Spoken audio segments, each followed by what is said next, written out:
Yeah, guys, what's up? My name is Olakule. Welcome to my YouTube channel one more time. On this channel, I talk about a lot of things, different things. I blog about different things. But right now, I want to show you an interview that ASUU's president had with Channels TV.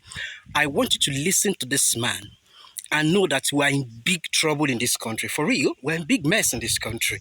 This government, this administration has nothing to offer, especially to the education of this country.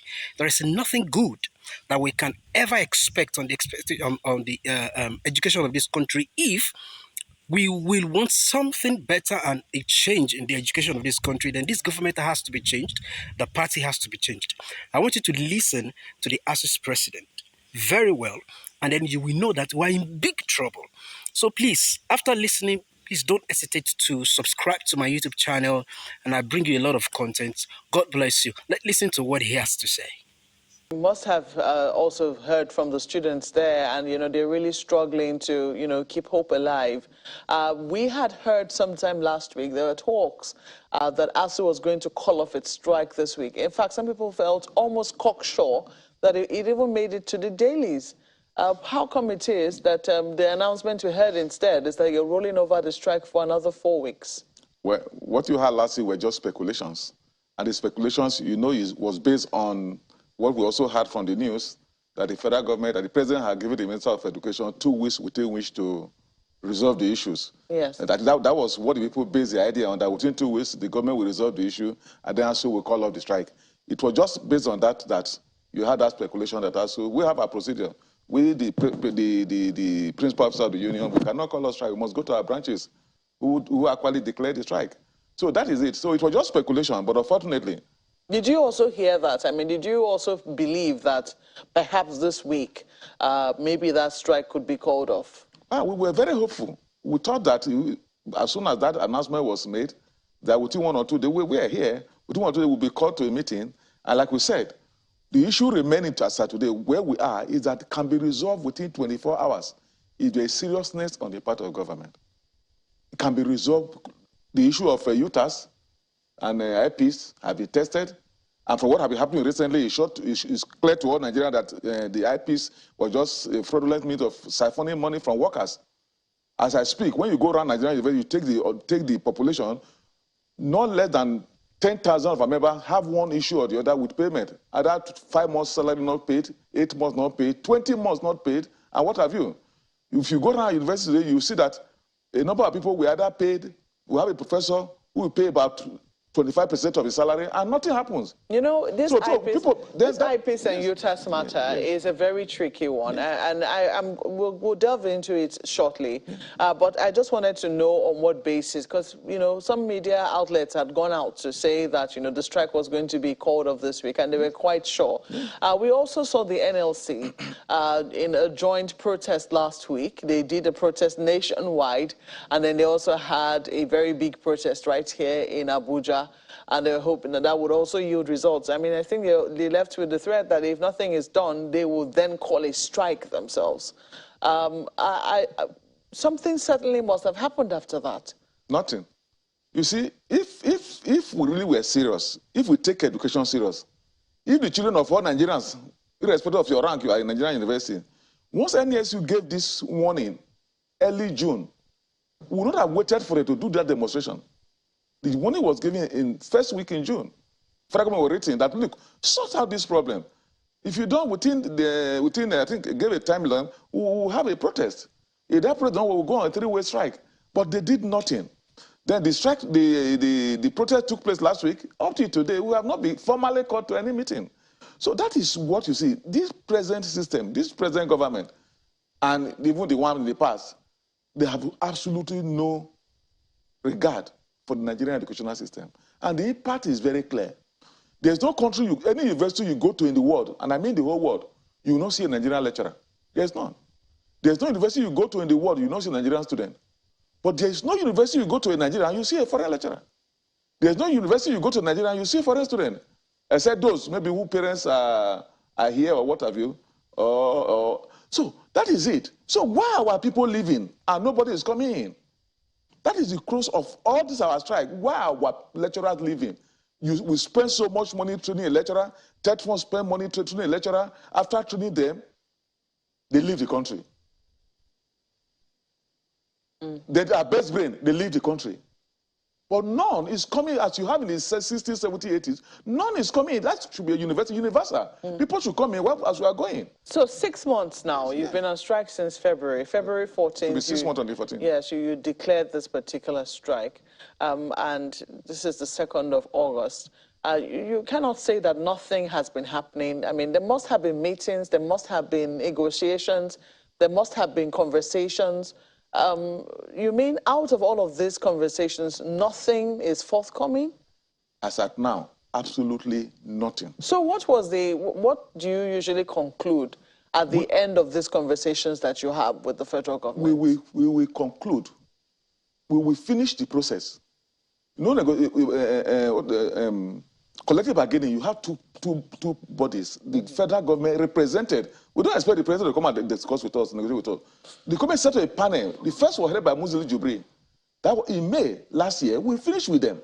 And they said, okay, now that we are finished, let us go and show our principal, which is the government, to give them permission to sign. We said, fine. They didn't come back to us until February this year to say they rejected it. Then in March, they set up another one, headed by Nimi Briggs. And by 16th of June, we also finished with them amicably, and we all reached an agreement.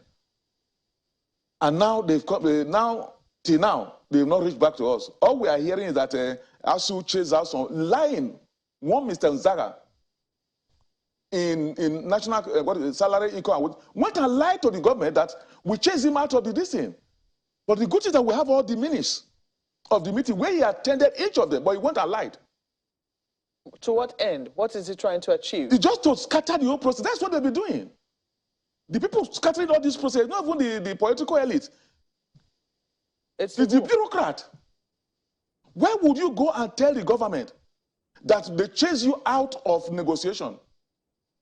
Did you when you know it's a lie. Did you have an altercation with him? At all. At all. Even the test of UTAS and IPs, you were also there from beginning to the end. But you go to the government and deceive the country, and you had the news that ASUU chased out some people out. And we have all the minutes. We have asked the government, bring out the minutes where it is declared that he was chased out. Bring out all the attendance of the minutes to show that he missed one. He didn't sign. He was prevented from signing. This is how they keep on putting wedges. We will finish, they go back, they send it to them, the Salary and Wages Commission, Ministry of Finance, Ministry of Labour, and what have you, and they throw wedges on it. Okay. And so that's where we are today. Would you say that there has been a move, though? Because, I mean, I'm looking at some of the, the issues that you had. The major one, one of the ones that really stands out, is this UTAS and IPIS system. ASUU doesn't want IPIS, and they have been on this matter for a very long time. You say you have UTAS. Has there been some movement towards the acceptability of UTAS by the government, or is there still some resistance? Thank you very much. Like I also said, we had the first test, and by our standard, it passed. We had the second test, it scored 99.3, it passed. No, we've been saying all of that. I mean, I think you showed us documents the last time you were here. Then the third one, they said they would not test the three, and then accept the best. That is UTAS, U3 PPS, and IPs. That we should test the three, and government should take the best, which we accepted. And that was concluded more than a month ago. And we still have not seen the result.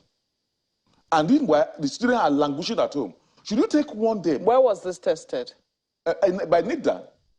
It was tested by NIDA? By NIDA. Okay. Also a government agency. Yes, because don't forget that NIDA too had also written again to say that, oh, we didn't quite, one time I think they said, oh, NIDA gave it a very complete pass. And then NIDA came back to say, no, we did not give it a complete pass, that there was some misinformation. Anyway, this is where you are now. You've agreed to submit your mechanism to UTAS. We have done so. Are the results out? We've not seen the result. So if the results eventually come out and maybe UTAS is not accepted, there's no way. There's no way. From that test, there's no way UTAS will not come up. There's no way. If Eurocrat don't also throw wedges again. No, that's a problem. Because we were there. Yeah, but we were all there. We saw all the tests.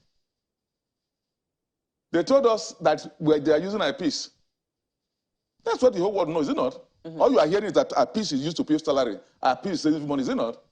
But when they came to test, for the test, they brought another program. You know why I'm asking you this? Because just last week, we hosted the DG of the Bureau for Public Service Reforms. And he told us that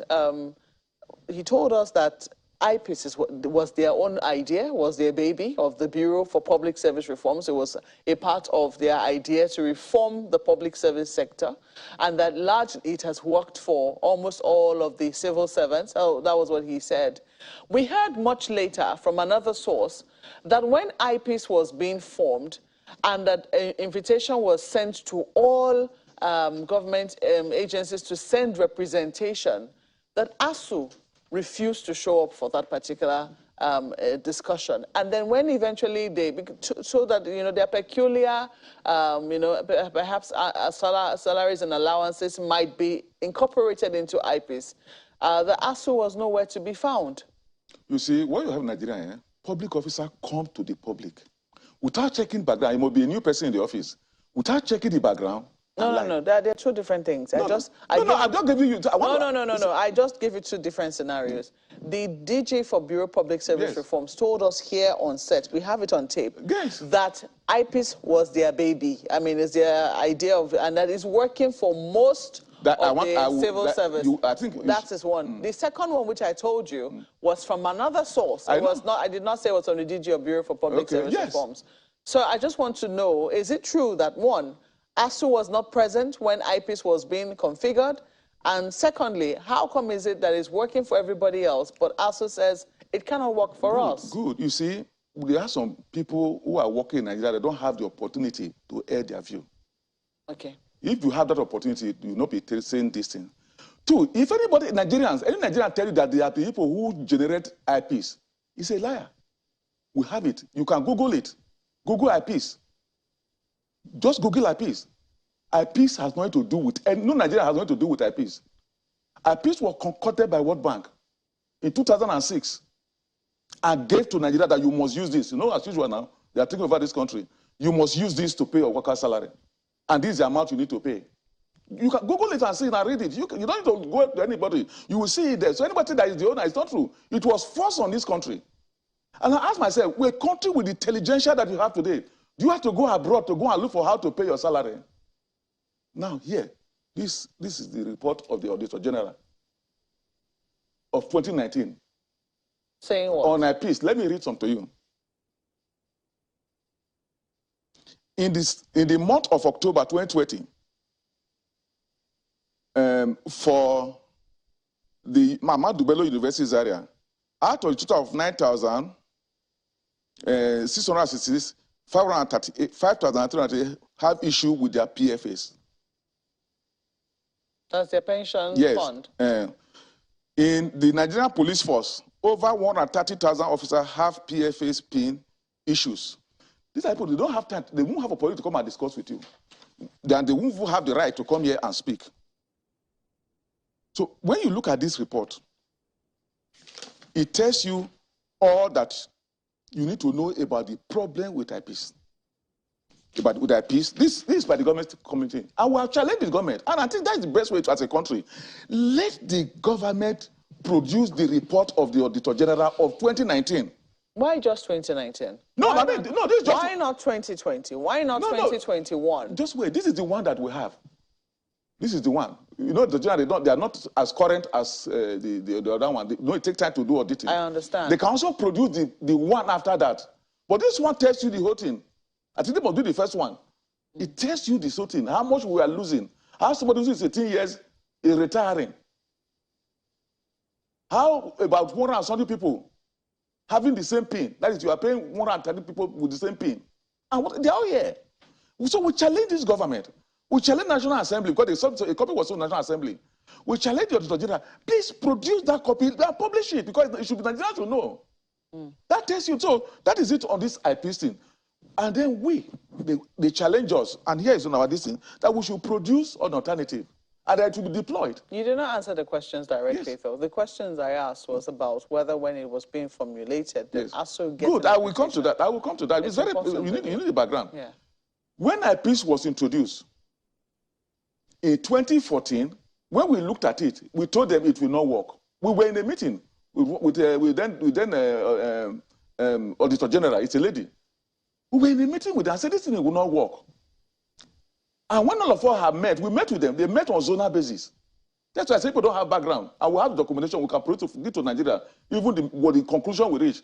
And what they found out, when we have educated them, what happened in the university, they agree we should set up an independent body with members for the union and government to develop the want for the universities.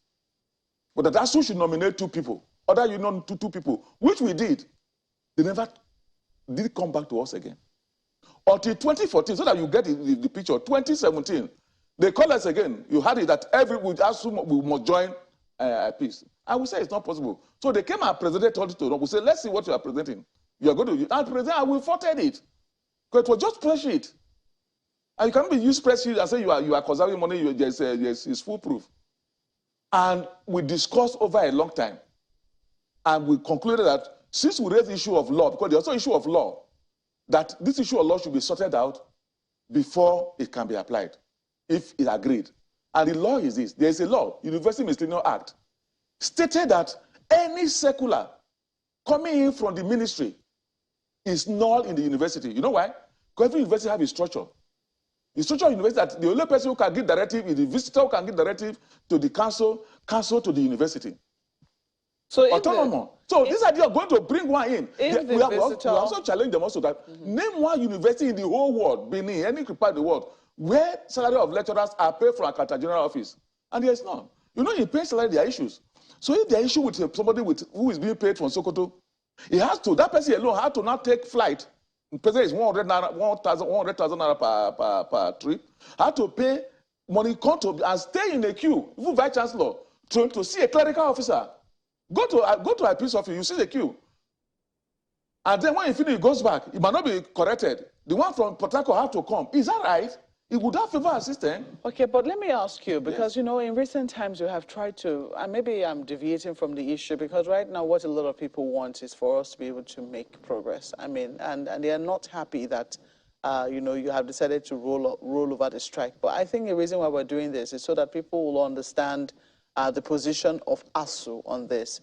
And I think it's very important for people to see that you're not being difficult, that this is you acting in good faith.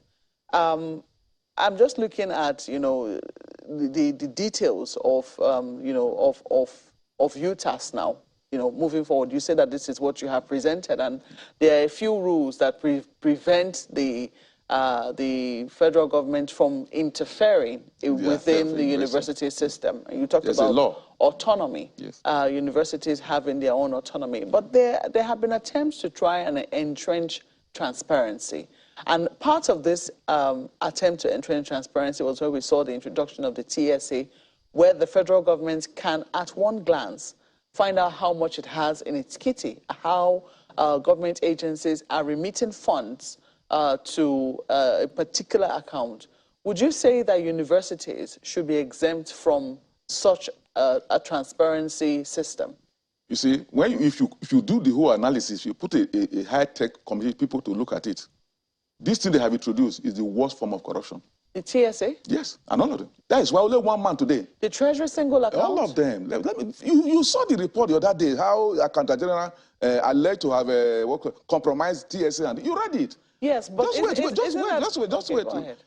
And that is why only one man can sit down and do that, because only one man have access to all these things. Well, in those days, there were better checks. A university will sit down from all departments, they collate and have a budget. And that budget will be screened by the University Governing Council. After screening, it comes to budget office. After screening from budget office to the Ministry of Education, it goes to National Assembly, it is screened. And then when it is approved, it's released to you. Then the next year, when you are coming back to National Assembly for the other year, you have to give account of how you spend this one this year before they approve a new one for you. So that is a check. Then also in university law, they also declare that every 5 years, the federal government will send a high-power visitation panel to university to check how their money has been spent. A high power to go and check every 5 years. So that if anybody infringe on any money, you discipline him. That was how it was. We have to go on strike for the government to set up that panel. We have to force them to come and investigate us. After 11 years, they refuse to do that work. So that is the check that you have. Then you also have the Auditor General, who also have a right and also come to or look at how the money was spent. That was what you have in those days. You don't talk about this thing you are talking about today. Only one man can take 170 billion and just take away. So isn't it because we have that system in place? That is how this one man was detected. No, you see, that was just 1 year. That money you had that led to have been collected 2011-21. What happened from 2016? What I'm saying that it is wrong. Then, for a university, very importantly, a university in those days and all over the world have a right to invest their money. You have a money. You can invest it and generate fund, additional fund. I had a VC in my investing. Before he left, he had generated so much money. I invested. I was using this thing. But with TSA, university cannot more invest. No interest, nothing. You cannot invest. So you must this. When you go around the world, every investor have investment. Unilag used to have one of the best investment, but you have crashed it. When you can easily check anybody who is misbehaving. So TSA, what you are saying, you are localizing corruption. You are moving it all over the country, corruption. But what you have done now, you have brought it to one place. You have centralized. And it's not checked. You are centralizing corruption, and you are not checked. Nobody checks you. Okay. Even for EFCC, we won't even know this. But in this system, in the university system, there are checks and balances. Let's send this to Lagos now.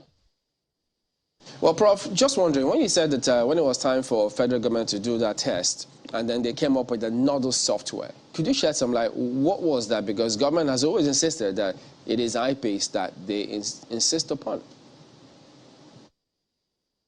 All along we're hearing eyepiece, but at that test, another name came up. I can't remember the exact name, but something suit. I can't remember something suit came up. I would say, is this what we'll be using? What we'll be here is eyepiece. So that is it. Well, ever since February 14, when ASUU went on strike, is it that no money has been paid to ASUU? Because, I mean, we all remember how the Minister of Labour said, I think about, is it 92 billion has been paid to ASUU at some point? Since this strike started, no salary of ASUU member have been paid. All those money you talk about, they are not paid to ASUU. No, we keep on having this misconception. ASUU does not manage university money. The university, this money is managed by the University Governing Council. But I can also assure you, since 2021, no money. After the one they released in 2020, 30 billion, nothing has been released to the university system. Okay. Well, ASUU had you always said that the Minister of Education, at some point, you said he was forthcoming, he was engaging ASUU, he's the one that ought to be speaking, the Minister of Labour should not complicate matters. But at the moment, it appears as though the Minister of Education is missing. So what kind of impact has he had in all of this? Well, like I said, that the impression was that there were 2 weeks given to the Minister of Education. I don't know whether it's correct or not. We had it from the press. It's not expired, so we'll wait. That minister is not like in colleagues in the Labour who like press.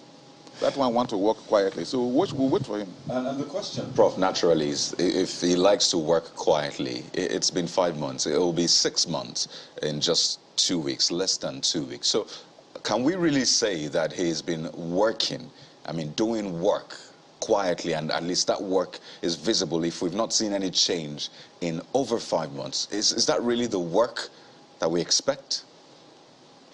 Well, like I said, the minister, whether Minister of Labour or Minister of Education, they are government officers. So this question should go to the government. What are they representing you? What are they doing? I think that Nigeria should ask the government and those representatives. We don't speak for the Minister of whether the Minister of Labour or Minister of this thing, but they should ask the government what are they doing. Well, to a large extent, what have they done in the past 2 weeks that they get the Minister of Education? I think to a large extent, for 5 months. It's not we. Right. That question should go to the government. I understand. To a large extent, you can at least speak about the engagement, and it takes me to kind of a double-edged sword. So ever since the strike started, just to be clear, you've been receiving your salaries. Am I right? No, nobody has. Like I said again, no, our members, our salary had not been heard. This is the 6th month our salary had been heard. But we know the idea was to ensure that if they thought that if they hold our salary for 2 or 3 months, we'll come begging and say, please allow us to go back to work. But we as a union of intellectuals, we have grown beyond that. You can't use the force of hunger to pull our members back, which is exactly what the government is doing. And that's why they are still delaying, hoping that we will still collapse. It will not work. So it's been no work, no pay, apparently. But quickly now, Yes. Prof, I just need to know, ever since that 2 week or 3 weeks, whichever one, because there's been a back and forth even from the president saying, no, it wasn't 2 weeks, it was 2-3 weeks. But it was exactly this time, 2 weeks ago, on the 19th of July, that came out. Has there been any form of interface, as much as a text message, as much as even a flash, as they say, between the government and ASUU? Well, for us, the meeting we talk about, that we quote, are those that are officially called. But if somebody in the ministry called me and talk to me and what have you, they are just, those are informal. And we don't act on informal this thing, we want formal. Let me just quickly get this in, Prof. You know, on the issue of IPs, government, I've heard, you know, one government official say in most recent times that government is your employer and you are the employee, and as a result, you should subscribe to the payment platform that it provides. I wonder what your comments to that would be. And then the platform that was presented as an alternative that you say was not what was used before, if IPs was not satisfactory to ASUU, did ASUU consider that? Was it tested? You see, thank you. Let's start with the first one, this employer and employee. When a day you run to the way, what you have just expressed, that once you have been employed by somebody, you cannot speak again, whether they pay you salary, whether they cut your salary, you don't speak, then it becomes master-slave relationship. In academic world, you cannot have master-slave relationship. If there are issues that are wrong, the worker should indicate it. And very importantly, and also have found out that IPs is wrong in so many facets. One is that as a country like Nigeria, where we are, giant of Africa, we can't be going to beg to hire somebody abroad to tell you how to pay your salary. It's very shameful. And the whole world is laughing at us. That's one for you. And for us, we found out that it is completely wrong. It does not capture everything that you have in the system. And meanwhile, we are paying heavily, billions of naira every year for that program. And then they challenge us. We have a document here. In 2020, the government challenged us that ASUU, can you produce a better alternative? And we said yes. He said, go ahead and do it, it will be deployed. We have it written, MOA, Memorandum of Action. And we produce and have been tested. We also asked government, this one you are using that they gave you from outside the country that you are paying, you are using, has it ever been tested? They said no. So you got something abroad and brought to your country to use. It was not tested. Then your country intellectuals produced one, and you say it must be tested. But we are happy that now neither have agreed. And I think they're also happy that they have tested what they first captured as IPs. Now they have captured or something else. So can I ask you quickly, as we wrap up now, if your own platform is accepted, it is tested and it is accepted, will ASUU call off the strike? You see, like I said, this issue is not about one item. Mm-hmm. There are several items. Yeah, but is this the single biggest item? All them, they are all big. One. So all of them must be done? All of them must be done before ASUU calls off the strike? I'm just looking for what the minimum that must be done as a mark of good faith before ASUU. That will be between we and the government negotiation committee. It's not between we and the Nigerian public. It's their duty to come to us and say, look, we can do A, we can do B, we can do C. Give us time to do D and what. It's their duty. Okay. Not we say, no, we accept A, B, C, D. No. All the issues are important. Revitalization is important. Paying our members their earn allowance is important. Releasing the report of the job panel is important. This proliferation of universities, let me give you one. It's very, very funny. We are on strike. Just one second. We are on strike. Talking about universities not being funded. And we reported last week that there are 63 bills in the National Assembly to start 63 new universities. And they have never mentioned one word about this strike. The idea is to constitute, the election is coming. Let's start 63 universities, distribute it, and then people will clap for us and vote for us. That is their children are not. I want to see one of those universities are creating. what their children abroad, they should go and put them in that university. So that is the problem we're having. Well, thank you so much for coming on this morning. Professor Emmanuel Osodeke is the president of ASUU, and we've been talking about the rollover of 4 weeks, which ASUU has just embarked upon. We hope that it will be called up very soon, and the children will be able to go back home and go back to school as soon as possible. Well, thank you so much for coming on this morning. Thank you. We also look forward to the student resuming as soon as possible, because I love teaching. I'm missing my students. We'll take Friends, you can hear that. See, I will not say much. You have heard that yourself. Except we have to change these people. Nothing is going to change in this country. That is the truth. These people don't value education. They don't value life. They don't value anything. They just want to be there to occupy the place and enjoy the honor, the accolades, enjoy the title, enjoy the siren, enjoy being addressed as the president, as being addressed as minister and all that. That's all they care about.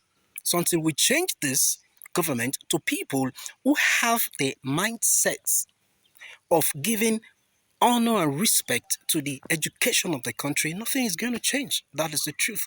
So guys, please do well to subscribe to my channel. I'll be very, very appreciative, and I'll be very, very glad we can share the video as well for other people to watch. God bless you. Till another time.